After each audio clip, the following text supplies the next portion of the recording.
Okay, we are here with Antoine. Antoine is the fastest person in the world solving the Rubik's Cube with only one hand. And you told me with the left hand. Yep, I use the left hand to solve it, but but I'm right-handed.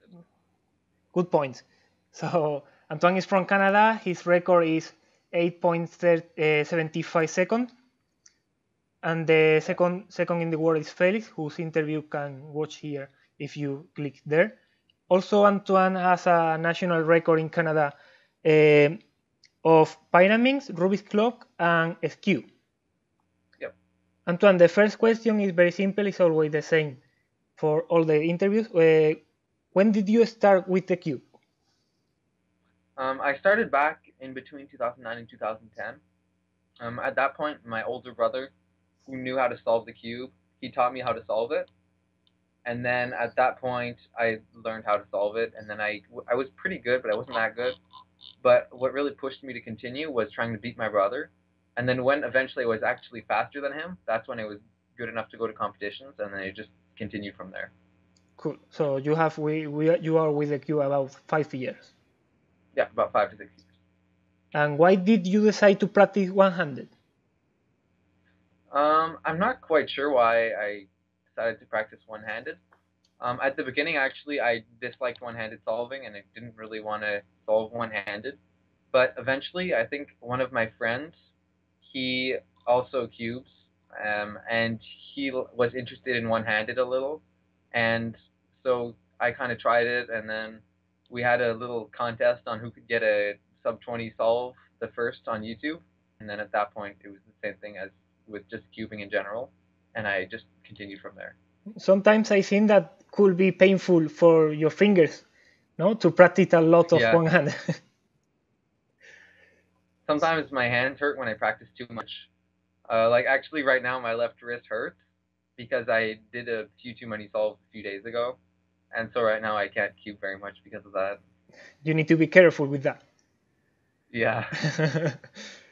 And why you are so why are you the world champion in one-handed and not with two-handed? Because with two-handed it's easier.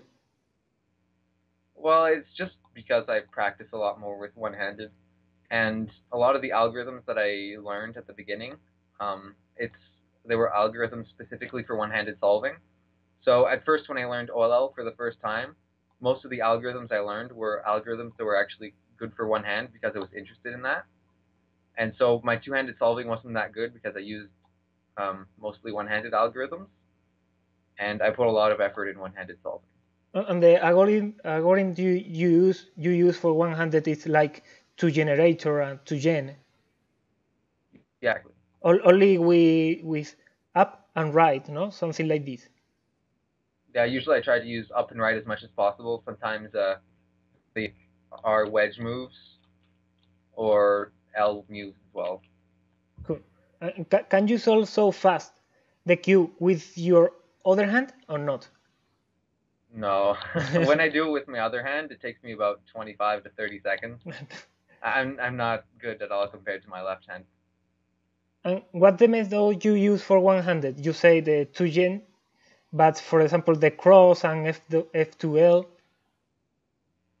Yeah, I just use a normal CFOP for one-handed, so I just do the cross and then F2L and then OLL-PLL.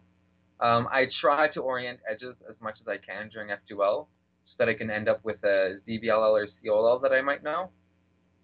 In that case, it really helps a lot when I get a ZBLL because I can one-look the whole last layer. Or a 2GLL is also really good, which is basically 2GLL is every case that you can get for the last layer that can be solvable using only R and U. So it's really fast because R and U are the fastest one-handed moves. And with two hands, you use Friedrich? Yeah, I use pretty much the same thing with two hands. Have you tried to solve a cube with one hand and blindfold? Yeah, actually I have. I think my best at that is about 2 to 3 minutes.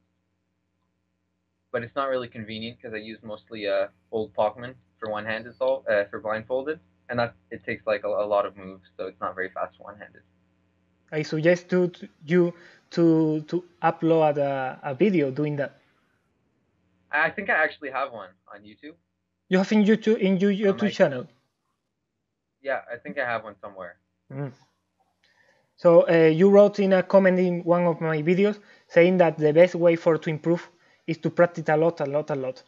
But what would be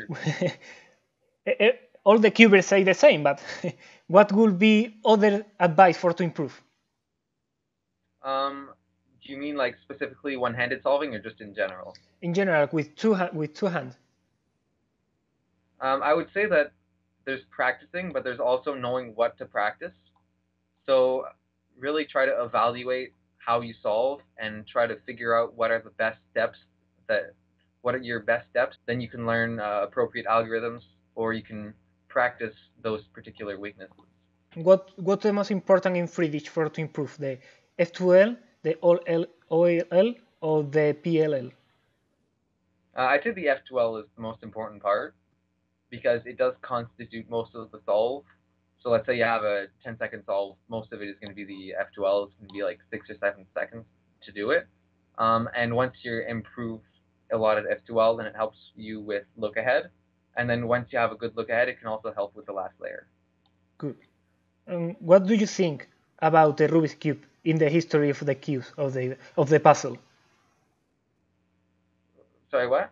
What do you think about the Rubik's Cube, about the importance in the puzzle, in the history? Well, I think the Rubik's Cube is a pretty neat puzzle. Of course, I wasn't there when the Rubik's Cube was first invented, so I'm not really sure exactly like what kind of a huge impact it had. But actually, my dad learned how to solve it when it first came out, and it was really a huge thing back then, I think. And I think it's a really neat puzzle because it's not like any other puzzle that I know, because there are so many colors, so many ways that when you do like one turn, it moves a lot of pieces. I just find it's a neat puzzle. So it's so simple, but so difficult at the same time. Exactly. Yeah. Do you want to say something to the Spanish cubers? I'd say just continue. Cubing is a lot of fun, and once you get into it and start practicing, start meeting other people that cube, it can be a lot of fun. So yeah. This is the end of the interview. Thank you very much to give me a little of your time, Antoine, and keep You're welcome.